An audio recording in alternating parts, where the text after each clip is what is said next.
জীবনে সবাইকে গুরুত্ব দাও। যে ভালো সে তোমার সঙ্গ দিবে, আর যে খারাপ সে তোমায় শিক্ষা দিয়ে যাবে।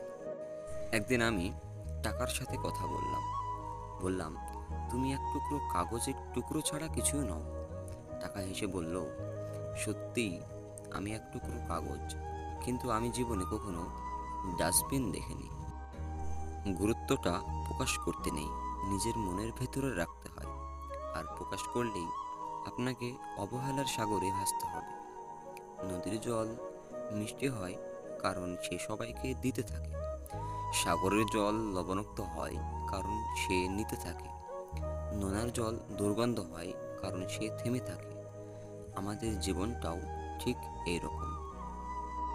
অভাবের কারণে কোনো নারীকে স্বামীর সংসার ছেড়ে যেতে দেখিনি। নারীরা সংসার ছাড়ে হয় ভালোবাসার অভাবে, না হয় স্বামীর খারাপ ব্যবহারে। ভালোবাসা হলো একটি শক্তিশালী রবারের মতো। যতক্ষণ দুজন টানতে থাকে ততক্ষণ তা বাড়তে থাকে। আর যখন একজন ছেড়ে দেয় তখন অপরজন খুব জোরে কষ্ট পায়।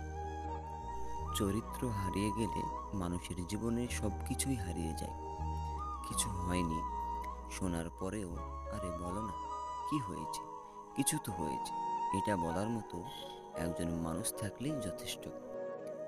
নিজেকে যদি শক্তিশালী করে তুলতে চাও, তাহলে কিভাবে একা থাকতে হয় তা শিখে নাও। নিজেকে এতটা ব্যস্ত রাখো কাঁদার সুযোগই যেন না আসে।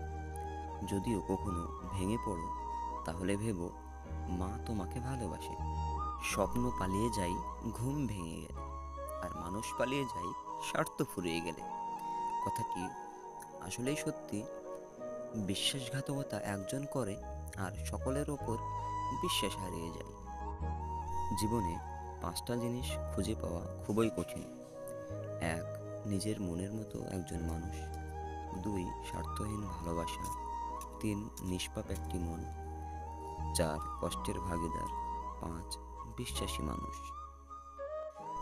কাউকে ভুলে যাওয়া কোনো কঠিন ব্যাপার না, কাউকে ছেড়ে বেঁচে থাকা অসম্ভব না, কিন্তু কারোর সাথে কাটানো মুহূর্তগুলো ভুলে যাওয়া খুবই কঠিন। যে ছেড়ে গেছে তাকে ভুলে যাও, যে পাশে আছে তাকে গুরুত্ব দাও। যে সম্পর্ক অন্যের কথায় নষ্ট হয়ে যায় সেটা কখনো সম্পর্ক ছিল না, হোক সেটা প্রেম বা বন্ধুত্ব। যে কোনো সম্পর্কের মূল ভিত্তি হলো বিশ্বাস। সবাইকে ভালোবাসা যায় না, কিন্তু যাকে ভালোবাসা যায় তাকে সহজে ভোলা যায় না। কারো থেকে কষ্ট পেয়ে ভেঙে পড়ো না। মনে রাখবে প্রতিটা কষ্টই কোনো না কোনো শিক্ষা দিয়ে যায়।